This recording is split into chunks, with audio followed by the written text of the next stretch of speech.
ይሄን ታሪካዊ ምርጫ እንደ ህብረተሰቡ በደንብ እንዲሳተፍ መልእክት እንዲያስተላልፉልን مرحبا بسم الله መነሻዬ ላይ እንደተጠቀስኩት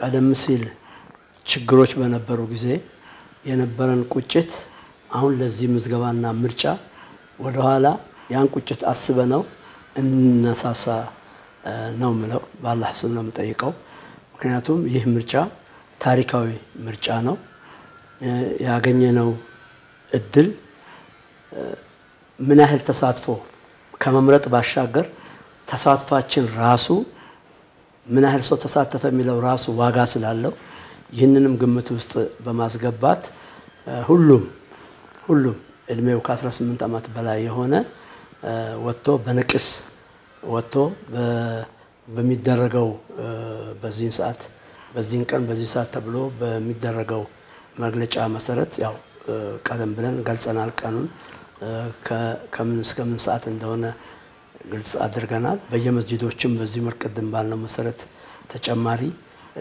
ይብራራል ይገለጻል ይቀሰቀሳል ግን የኛ ኡማ አንድ ከተነገረው በዲን ጉዳይ ላይ ልዩ ቅስቀሳ ይፈልጋል ብዬ አልልም ምክንያቱም በመውጣቱ በመምረጡም አጅር አለው ለምን ማንን ነው የሚመርጠው ለራሱ የሚመራውን ነው ጥሩ መሪን ለመምረጥ ጥሩ ተሳትፎ ሊኖር ይገባል እና እኔ በአላህ ስም ነው የምጠይቀው የቀድሞውን ቁጭት የትግል ቁጭት አሁን ለምርጫችን ደግሞ መልሰን ውስጣችን ላይ አጭሮብን እንድንንቀሳቀስ ቀስቃሽ እኛው በእኛው ሆነን እንድንወጣ በአላህ ስም ጥሬን አቀርባለሁ እንደው አሁን የምርጫ ሂደቶች ከቴክኖሎጂ አንፃር ያለውን እና አጠቃላይ ሂደቱንም በሰፋ አድርገው ቢያብራሩልን በጣም ጥሩ ያው እንደ ሀገርም ኤሌክትሮኒክ ሬጅስትሬሽን ሲስተም አድርገን አናውቅም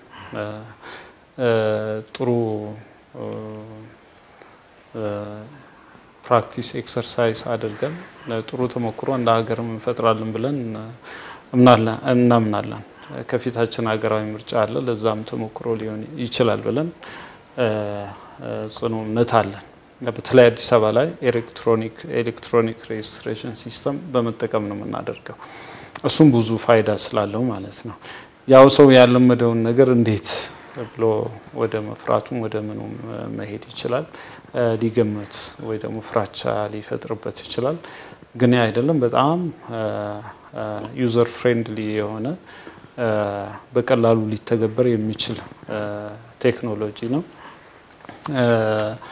ያው ምንድነው ያው ከዚህ በፊት ሀጅ ለምሳሌ የሀጅ ሬጅስትሬሽን ከ2-3 አመት ጀምሮ በኤሌክትሮኒክ ሬጅስትሬሽን ሲስተም ሆኗል አሁን ህዝባችን ለምዳል አንድ ሰው ገና እዚህ ሳይመጣ በፊት እዛ ነው የሚያልቀው ያ ሲስተም ደግሞ ከባንኮች ጋር ኢንተግሬት ተደርጓል ለምሳሌ ሰው ባንክ ሲከፍል ቀጥታ ያ ሪፖርት ለመጅሊሱም ይደርሳል ማለት ምን ያህል ቴክኖሎጂው በጣም ፕሩደንት መሆኑንና ከሴኩሪቲ አንፃር የተሻለ መሆኑን በዚህ 3 አመት ተተግብሯል የሀጅ ሬጅስትሬሽን ሲስተም ከባንክ ጋር የባንክ ታቃለ የባንክ ኮር ባንኪንግ ሲስተሙ ጋር ያለ ሲስተም ማለት በጣም የሳይበር ሴኩሪቲ ኢሹ ያለበት ነው ያንን ሁሉ ያለፈና ኦልሞስት ኢትዮጵያ ውስጥ ያሉ ባንኮች ሁሉ ከሀጅ ሲስተም ጋር ኢንተግሬት አድርገው እየሰሩ ኖረዋል ይሄ ብዙ ችግር ቀርፏል አንድ ሰው ሐዋሳ ላይ ሆኖ አንድ ሰው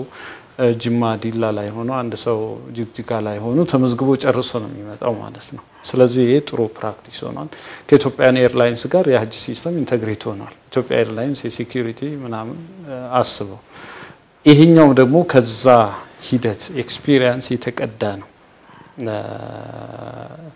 ዘንድሮ በዛ ልንጀምር ነው በተለይ አዲስ አበባ ላይ እሱን እንተገብራለን ያ ማለት በጽሁፍም አይቀርም የባህር መዝገቡ አለ እዛኛውም ላይ አለ ኤሌክትሮኒክ ሬጅስትሬሽን ሲስተም ማድረጉ ከዚህ ምርጫ በተጓዳኝ ትልቅ ሮድማፕ አለ ለመጅሊሱ የሚጠቅም ማለት ነው መጅሊስ አሁን ይሄን ሁሉ ሙስሊም የሚያስተዳድር አካል ከሆነ ያለበት ኃላፊነት ትልቅ ነው የልማት እቅድ ማቀድ አለበት የገቢ ምንጭ መሆን አለበት ይሄ ሙስሊም ስለዚህ ዛሬ ምን ሰበስበው ዳታ ለምሳሌ ኤሌክትሮኒክ ሬጅስትሬሽን ሲስተም ውስጥ ያለው ስለ አንድ አካባቢ ከክልል ይነሳል። ያ ክልል አማራ ክልል ነው። 14ቱ ክልሎች አሉ። እኛ አሁን ለምሳሌ እንደ አዲስ አበባ ከተማ አስተዳደር ያ ይሞላል። አንድ ሰው ወደ ቮተር ሬጅስትሬሽን ወደ መራጮች ምዝገባ ከመሄዱ በፊት መጀመሪያ ዳታ ያስገባል። አዲስ አበባ መስተዳደር ይመዘግባል እንደ ሪጅን። ከዛ አልፎ ደግሞ ክፍለ ከተማ ይመዘግባል። ለምሳሌ ንፋስ ስልክ ላፍቶ ብሎ አንድ ስለ ንፋስ ስልክ ላፍቶ ላይ ሂክማ መስጂድ በሚደረገው ምዝገባ ላይ ወደ ሂክማ መስጂድ ላይ መጥቶ የሚመዘገበው ጀማዓን ከመመዝገቡ በፊት መጀመሪያ የሚያደርገው አዲስ አበባን ይሞላል። ክፍለ ከተማ ንፋስ ስልክ ይሞላል። ወረዳ ሂክማ መስጂድ ወረዳ 9 ነው የሚገኘው። ወረዳ 9ን ይሞላል። ከዛ በኋላ የመስጂድ ፕሮፋይል ይሞላል። መስጂድ ጋር ሲመጣ የመስጂዱ ስም ይሞላል። ያ መስጂድ የመሬት ስፋቱ ምን ያህል እንደሆነ በሜትር ስኩዌር ይገለጻል። ያ መስጂድ ካርታ አለው የለውም፣ በካዲስተር አለው የለውም ይመዘገባል። ከዛ አልፎ ያ መስጂድ ታሪካዊ ዳራው ምንድነው? ስፔሻል የሆነ ፊቸር ምን አለው ያ መስጂድ? ለምሳሌ አንዋርና ሂክማ መስጂድን እኩል እንትን አትልም። አንዋር ታሪካዊ፣ በኒ መስጂድ ታሪካዊ እንዲህ ብለምትላቸው የተለየ ፊቸር ያላቸው ካልቸራሊ ምናምን ከእንትን አንፃር ሄሪቴጅ አንፃር እዛ ላይ የምትሞላቸው እንደ ቅርስ እንትን የምትላቸው ይኖራሉ። ከዛ አልፈ የምታደርገው ምንድነው? በዛው በመስጂድ ካታጎሪ ምን አይነት ሰርቪስ አለው ያ መስጂድ? የሴቶች መስገጃ ቦታ አለው ወይ? የህፃናት መጫወቻ አለው ወይ? የገቢ ማስገኛ ቦታ አለው ወይ? የጀናዛ ማጠቢያ ቦታ አለው ወይ? ምን አለው? ለምን መስጂድ የህዝባችን የማህበረሰባችን ብዙ ችግር የሚቀርፍ አካባቢ ነው እንጂ ስለ ሰላት ብቻ የምንሄድበት ቦታ መሆን የለበትም። ልጆቻችን የሚማሩበት፣ ልጆቻችን የሚዝናኑበት፣ ልጆቻችን ስነ ምግባራቸውን የሚገሩበት፣ ልጆቻችን የተለያየ ስልጣኔ የሚማሩበት ቦታ መሆን አለበት።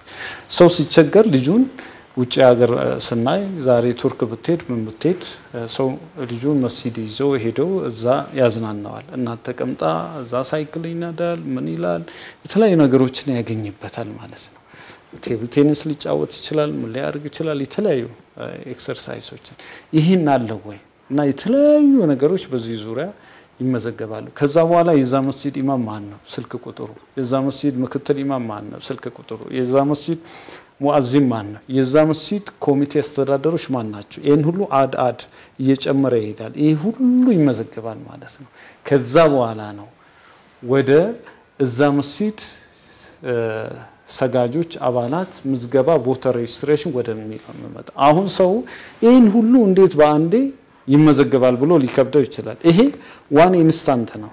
አንዴ ይሄን ከመዘገብክ ከዛ በኋላ ደግማ አትመዘግብም። ለምሳሌ ቅድም እንዳልኩት ንፋስ ስልክ ላፍቶ ሂክማ መስጂድ ወረዳ 9 አንድ ሰው ቢሄድ የኛ ግብረ ኃይሎች ስማርትፎን የያዙ ሰዎች ከ3 እስከ 5 በየመስጂዱ እንፈልጋለን። እነዚህ ሰዎች የመጀመሪያ ስራ የሚሰሩት የመራጮችን ምዝገባ ከመጀመራቸው በፊት እቺን ዳታ ይሞላሉ። ይሄ ማለት ቢበዛ ስንት ደቂቃ ነው? ከዛ በኋላ ተሞላ ምን ይሆናል? ወደ መራጮች ምዝገባ ብቻ ነው። መራጮች ምዝገባ ጋር ስኬት የሰውየውን ፋይዳ ካርድ ወይ መታወቂያ የቀበሌ መታወቂያ አንድ ሰው ከወሰደ እሱን ሳይጠይቀው በአንዴ በሴኮንዶች ሞልቶ ይጨርሳል ማለት ነው። ዴን አፍተር መታወቂያውን ፎቶ ያነሳል ወይ ደግሞ የሰውየውን ፎቶ አንስቶ አፕሎድ የሚደረግበት ኦፕሽን አለው። ጨረሰ ማለት ነው። ይሄ በጣም የሴኮንዶች ስራ ነው ማለት ነው። በዚህ ደረጃ ዛሬ የፌደራል ምርጫ አስፈጻሚ ቦርድ ደረጃ የተመዘገቡ መስጂዶች ከ60 እስከ 70 ሺህ መስጂዶች ናቸው። በኦሮሚያ ብቻ ሚኒመም 40 ሺህ መስጂዶች አሉ። እንደ ኢትዮጵያ ከ60 እስከ 70 ሺህ መስጂዶች ተመዝግበዋል። አስብ፣ የዚህን ሁሉ ዳታ አገኘ ማለት አንድ ተመዝጋቢ ሙሉ ፕሮፋይሉ ተመዘገበ ማለት ፖፑሌሽን ዋይዝ ዴሞግራፊውን እናገኛለን። የሴት፣ የወጣት፣ የአረጋውያን፣ የአዛውንት መስጂድ አካባቢ ደግሞ ምን ያህል ስፔር ኤሪያዎች አሉ ያልተሰራባቸው ነገ የተከባቢ ቢገነባ ምን ቢያመጣ ምናምን ብለ ብዙ የልማት እቅዶች ይሰራሉ ማለት ነው። ከዛ ባለፈ ሰው መስጂድ ላይ ሲመዘገብ ከዚህ በኋላ አንድ ሙስሊም በህገ መጅሊሱ የአንድ መስጂድ አባል መሆን አለበት፣ ሜምበር መሆን አለበት። መታወቂያ ይሰጣል የዛ መስጂድ። ያ ሲሰጠው ይከፍላል። ስለዚህ መስጂዶቹ ምን አገኙ ማለት ነው? የገቢ ምንጭ አገኙ ማለት ነው። መጅሊሱ የሚመሩ አካላት ደግሞ ዛሬ አንድ መስጂድ አንዋር ክሊክ ሲያደርግ አንዋር ዙሪያ ያሉ መረጃዎች ሁሉ ይወጣሉ አንዋር ላይ ምን እንስራ እዛ አካባቢ ስንት ሙስሊም አለ ምን አለ የሴቶችን ችግር ለመቅረፍ ምን ያህል ሴቶች የተከባቢ ያሉ የሚለውን ሁሉ ስለዚህ ከምርጫ በዘለለ ስታቲስቲካል ዳታ የምናገኝበትና የልማት እቅዶች የሚተገበሩበት ለስትራቴጂክ ፕላኒንጉም አጠቃላይ ተቋሙም በጥሩ ቁመና ላይ ሙስሊሙ ከዚህ ከትናንሽ ውዝግብ ከጀማዓ ልዩነት ውዝግብ ከፍርቃ ልዩነት ውዝግብ መጥቶ ቢግ ፒክቸሩን አይቶ ሙስሊሙ ወደ ትልቅ ደረጃ እንዲደርስ የሚያደርግ ነው ይሄ የሚረጋገጠው ደግሞ እኔም ጋሽ ሁሴን እንዳሉት በጣም ትልቅ ደራ በዚህ አጋጣሚ ምለው ምንድነው ከማኩረፍ ይልቅ ተከፍቶ ከመቆጠብ ይልቅ ቅሬታን ይዞ ሐሜትን ይዞ ሱአዘንን ይዞ ከምርጫ ከመቆጠብ ይልቅ ከነ ክፍተቱ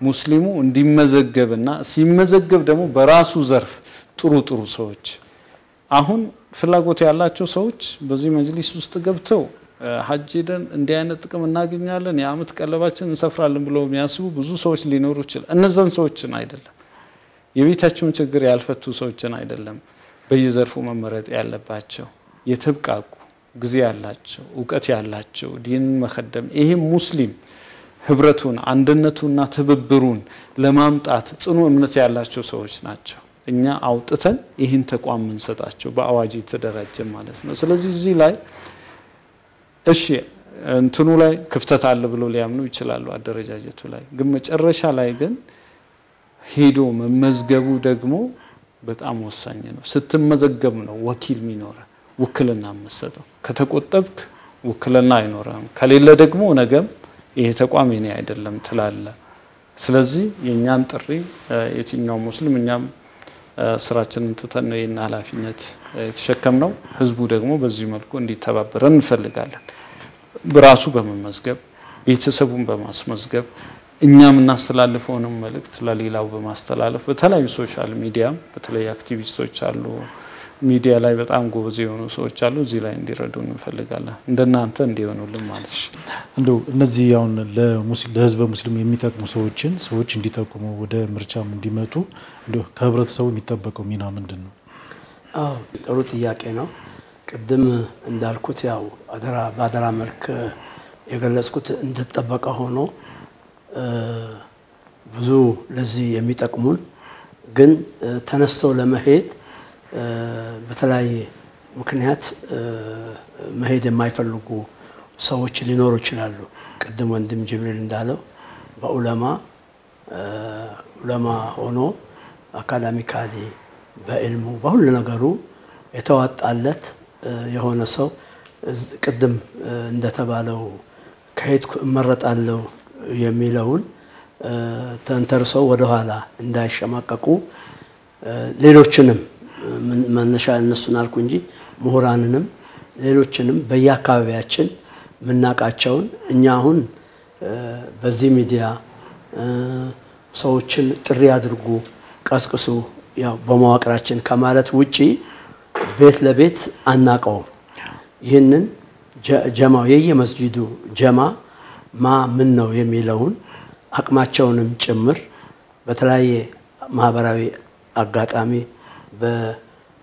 በመስጂድ በጀማዓ በተለያየ እንትን አጋጣሚ ስለምትተዋወቁ በተቻለ መጠን እነዛ ሰዎች እንዳይቀሩብን ለአላህ ብላችሁ በየቤታቸው ቀስቅሳችሁ ልክ ድሮ የተብሊግ ጀማ ከየቤቱ ዞሮ ለና ሰላት ስገድ እና ጀማ ሰላት ስገድ እያሉ ይጠሩና ያወጡ ነበር ይሄ ትልቅ እንትን ነው አሁንም ልክ በዛው አይነት ለዚህ ምርጫት እንዲሳተፉ ልክ እንደዛው የዚህን አይነት ጥሪ ብታደርጉልን የተሻለ ተሳትፎ የተሻለ ሊሆን ይችላል የሚል እምነት አለኝ አሁንም በድጋሚ አደራ ማለት ፈልጋለሁ እንግዲህ በኔ በኩል ጥያቄ እንጨርሻለሁ ግን በመጨረሻ እስካሁን ባነሳናቸው አልተካተቱም እነዚህ ቢነሱ ጠቃሚ ናቸው የምትሏቸው ካለ እሱ እንትን ባንኩ አልহামዱሊላህ ከሞላ ጎደል ያው እንደው ትብብራችሁንም ፕሮአክቲቭሊ ይሄ ለህዝቡ ለማድረስ ያላችሁን ተነሳሽነት ለማድነቅ እንፈልጋለን እንደ አዲስ አበባ እስልምና ጉዳዮች ከፍተኛ ምክር ቤት የምርጫ ቦርድ ጽህፈት ቤት ስለዚህ ሌሎችም ሚዲያዎች በዚህ ዙሪያ እንዲተባበሩ እንፈልጋለን ዋናው ነገር ይህን ተቋም የጋራ ተቋም እናድርግ ከሐሜት እናውጣው ከሹመት ይልቅ በህዝብ የተመረጠ ተቋም እነዛም ደግሞ በህዝብ የተመረጡ ሰዎች ኮንፊደንስ ይኖራቸዋል በራስ መተማመናቸው ምናቸው አማናውንም በደም ይወጣሉ ብለን እናምናለን ከዚህ በኋላ አዲስ የኢትዮጵያ ሙስሊም ምዕራፍ ሆኖ ለሀገርም ለዲኑም ለሙስሊሙ ማህበረሰብ ህዝብም የምንጠቅምበት እድል ስለሆነ ከዚህ ታሪካዊ ጉዞ እንዳትቆጠቡ ለማለት እንፈልጋለን ነጃሺ ቲቪና አክብራችሁ እዚህ ድረስ ስለመጣችሁ ከልብ እናመሰግናለን ክቡራትና ክቡራን ተመልካቾቻችን በዛሬው የነጃሹ ልዩ ፕሮግራማችን የተከታተላችሁትን ይመስል ነበር እንግዲህ በተለያየ ጊዜ እንግዲህ ከምርጫው ጋር በተገናኘ ሐሳብና አስተያየት ካላችሁ ከናንተ ተቀብለን ወደ እናንተ የምናደርስ ይሆናል ለዛሬ ግን ስለተከታተላችሁን ከልብ እናመሰግናለን